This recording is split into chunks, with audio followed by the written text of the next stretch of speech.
In 1839, a handful of farmers in Lenawee County got together to show off their best livestock and their best crops. Simple as that.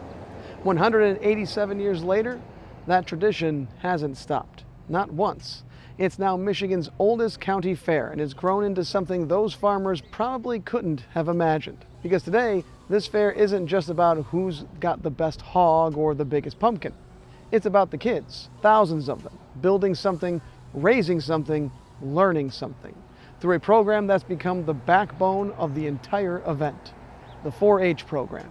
And we're tracing the fair all the way back to its roots, heading out to the fairgrounds on Dean Street, and then I'm sitting down with the woman who runs the 4-H program that keeps this whole tradition alive, this week in Lenawee.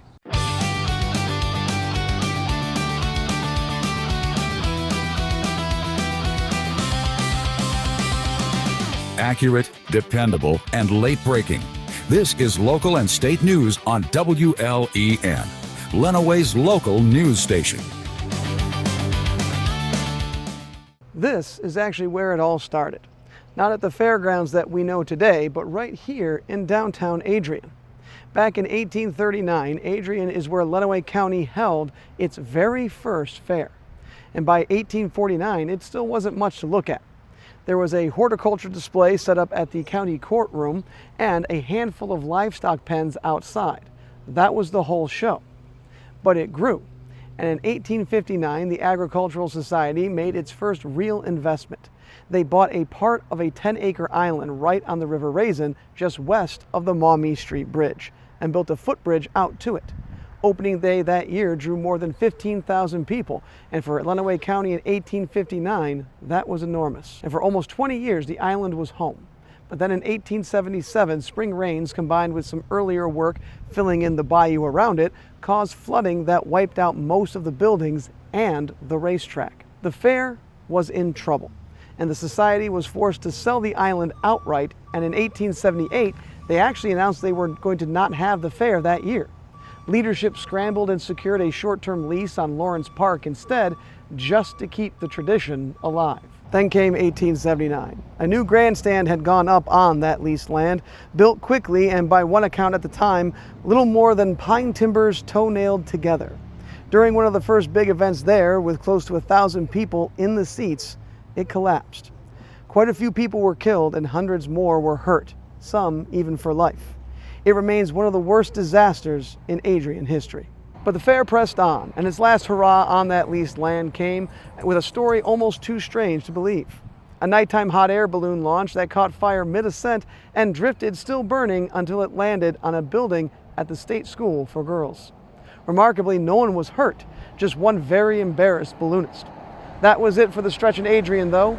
The fair needed a real home, one that wouldn't flood and wouldn't collapse. And in 1884, it finally found one.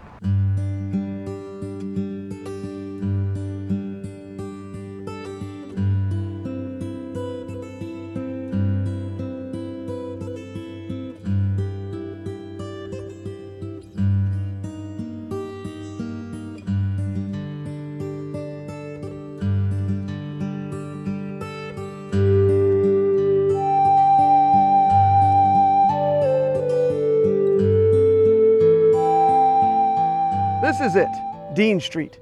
The ground I'm standing on right now is the same ground the Agricultural Society bought back in 1884. No more islands, no more leased land. This time, it's stuck. One of the first big additions came in 1885. Buffalo Bill Cody brought his Wild West show here the week before the fair even opened. And this building behind me, the Octagonal Grange building, went up in 1899. It's the oldest structure still standing on these grounds. By the early 1900s, this place was drawing crowds you wouldn't believe for a county fair. In 1904 alone, 40,000 people on a Friday, 15,000 more the next day. The following year, Ringling Brothers Circus came through. And by 1910, there were 7 exhibit buildings here on 40 acres with room for 1,000 head of livestock.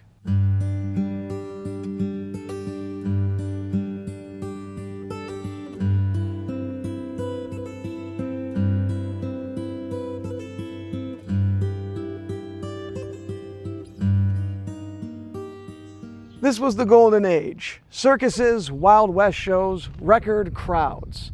But the fair's identity was about to change. And not because of a circus, but because of a war.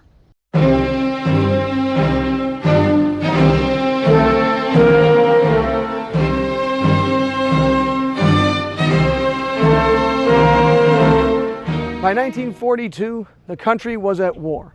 Attendance here actually dropped that year, down to about 8,000 from over 11,000 the year before.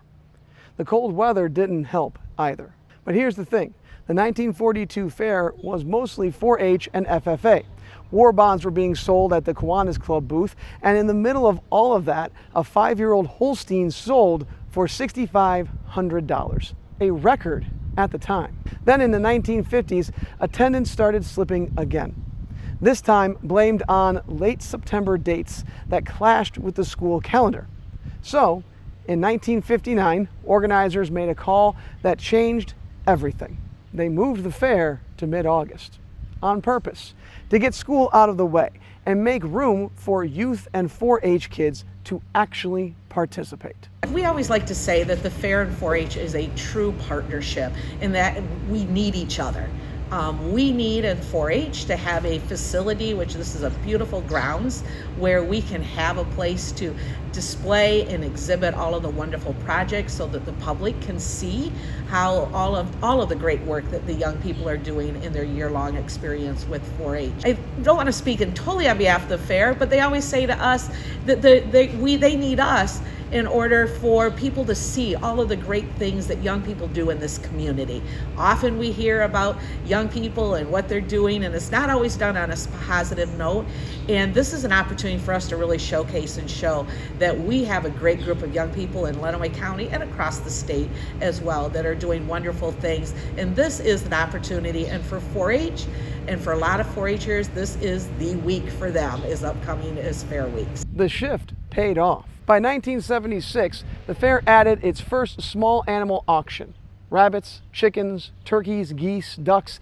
It was such a hit, companies were on a waiting list to get a booth here. And that auction is the direct ancestor of the 4-H auctions still happening on these fairgrounds today. So when people hear 4-H, a lot of them picture exactly that.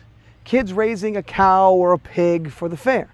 But that's only part of the story now. We often say we are more than cows, sows, and plows because 4-H started in a rural county, and you can argue the states. It was not Michigan though, but Iowa and Ohio likes to argue over who started it.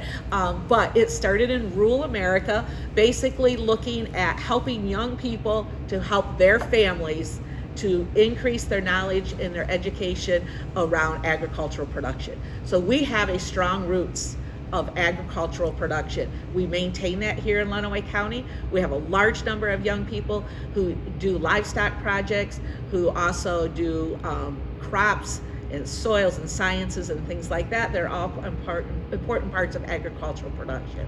But we have evolved, right? The world's evolved, 4-H has evolved as well. And so we are very proud of the young people who are doing many other projects alongside or not, maybe they don't have the agricultural ability. Right now our fastest growing project area is probably our shooting sports program, where young people are learning responsible ways of handling firearms. And really truly utilizing it as a great opportunity for them to grow their sport, because that's what they are passionate about. And truly that's where the root of 4-H is about. It's about young people having a passion about something, or maybe they haven't developed the passion, but they have an inkling they like something, or they want to try something, and then you can join 4-H. We will work with you to really truly grow and see if that passion is something that you have, or if that just fizzles out and we move on to another thing. So it's really truly an opportunity to explore ideas, explore things that you enjoy, and then also continue in that educational learning process of any of the project areas that you do. Statewide, Michigan 4-H reaches more than 100,000 young people every year, ages 5 to 19. And it's not just animals anymore. Archery, engineering, entrepreneurship, cooking. If a kid's curious about it, there's probably a 4-H project for them. One program here in Lenawee County goes back to 1990, and it started with a grant from the W.K. Kellogg Foundation. It's called Bloom, where you're planted, and it pairs 4-H teens with young people who have disabilities. This program, this fair, none of it has run on autopilot. We saw that back in the 1880s with the flood and the grandstand collapse, and we saw it again just a few years ago. In 2020, COVID shut down fairs everywhere, but the animals these kids raised didn't stop growing, so the auction went virtual. Perseverance and resiliency is what I like to say about those COVID year and a half, 2 years.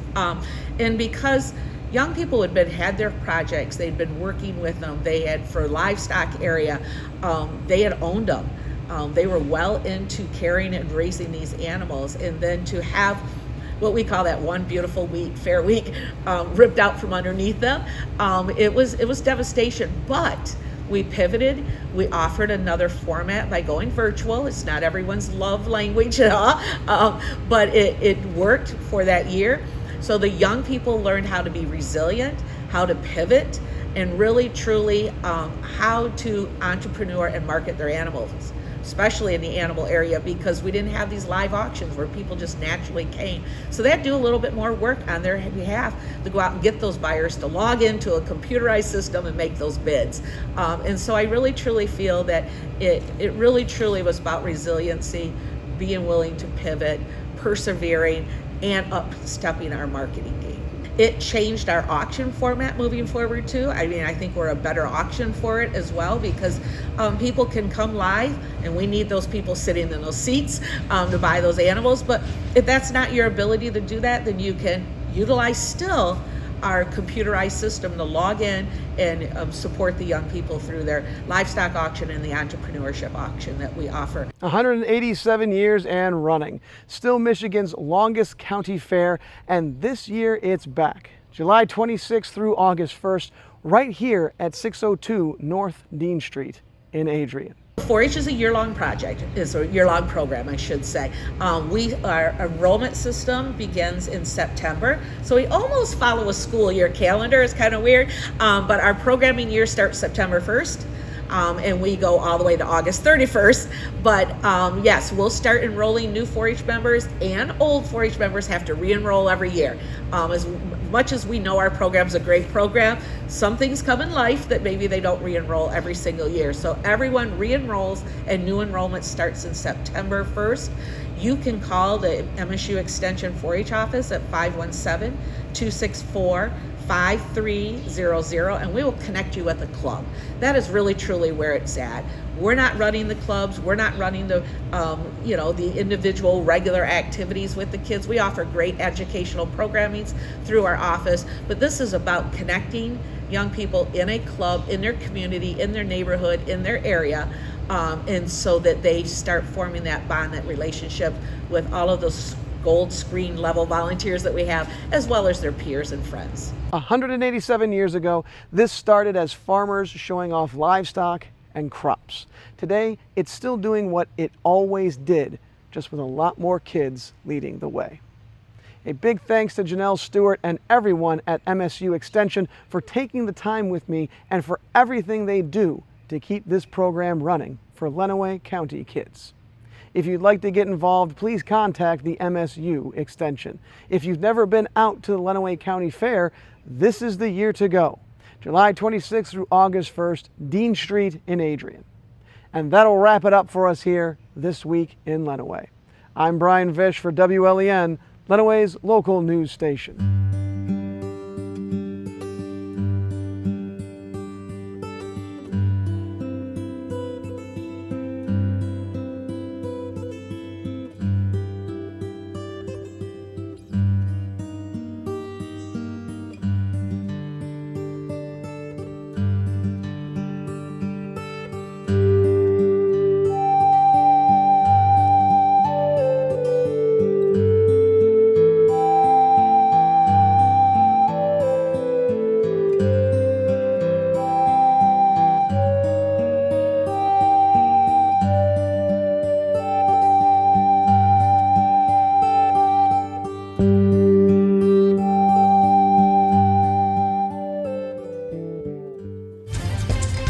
count on WLEN, Lenawee's local news station to keep you informed with accurate and dependable information 24 hours a day.